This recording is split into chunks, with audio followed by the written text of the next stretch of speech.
रूस और यूक्रेन के बीच पिछले 8 महीनों से युद्ध जारी है। जमीन पर स्थिति विस्फोटक बनी हुई है। हालात ऐसे चल रहे हैं कि कोई भी देश झुकने को तैयार ही नहीं है।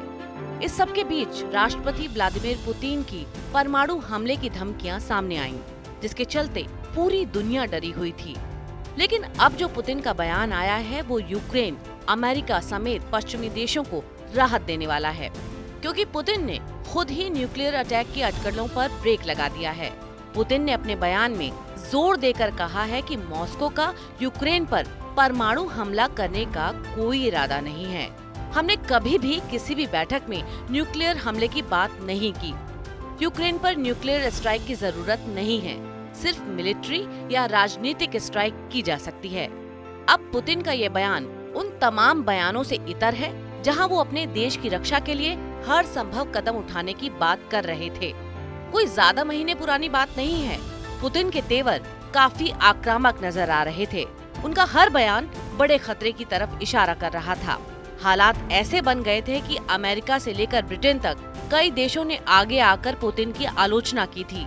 रूस पर नए प्रतिबंध लगाने की बात कही थी, लेकिन इससे पहले कि ये प्रतिबंध लगा पाते, दुनिया रूस की घेराबंदी करती, पुतिन ने खुद ही सामने आकर साफ कर दिया कि मॉस्को की तरफ से यूक्रेन पर कोई परमाणु हमला नहीं किया जाएगा। लेकिन पुतिन के इस बयान पर भी काफी सवाल उठ रहे हैं कि आखिर उनका रुख कैसे नरम पड़ गया। यूक्रेनी राष्ट्रपति जेलेंस्की जरूर न्यूक्लियर अटैक के खतरे का लगातार जिक्र करते रहे हैं, लेकिन पुतिन के मुताबिक उन्हें ऐसे किसी फैसले की दरकार ही नहीं है। जो वर्तमान में कार्रवाई चल रही है वो उसी के दम पर अपनी जीत दर्ज करने की बात कर रहे हैं। पुतिन के इस नरम रवैये ने कई तरह के सवाल खड़े कर दिए हैं कि क्या पुतिन यूक्रेन के आक्रामक रुख से घबरा गए हैं? क्या पुतिन पश्चिमी देशों द्वारा लगाए जा रहे प्रतिबंधों से परेशान हैं? या फिर रूस में ही पुतिन अपने फैसलों की वजह से घिर गए हैं?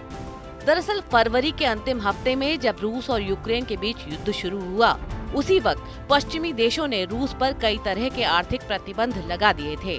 वहीं जब पुतिन की तरफ से यूक्रेन को कुछ धमकियां दी गईं, तब राष्ट्रपति जो बाइडेन ने दो टूक कहा था कि रूस को भारी कीमत चुकानी पड़ेगी। उन्होंने कहा था कि अगर रूस ने परमाणु हमला किया तो पेंटागन को प्रतिक्रिया देने के लिए किसी से पूछने की जरूरत नहीं पड़ेगी। उनका इतना कहना ही ये बताने के लिए काफी था कि रूस के खिलाफ कड़ा एक्शन लिया जा सकता है। ऐसे में इन तीखे बयानों के बीच में ही व्लादिमीर पुतिन का ये नरम रुख सामने आया। इससे पहले उनकी तरफ से कभी भी इतने स्पष्ट रूप से परमाणु हमले को लेकर कोई बयान जारी नहीं किया गया है, लेकिन इस बार पुतिन ने साफ कहा है कि वो यूक्रेन पर परमाणु हमला नहीं करेंगे। उनका यह बयान सिर्फ एक स्टेटमेंट नहीं है, बल्कि दुनिया को एक तरह का संदेश है कि जिस आशंका में वो डूबा चला जा रहा है वो सब बेबुनियाद, बेफजूल है।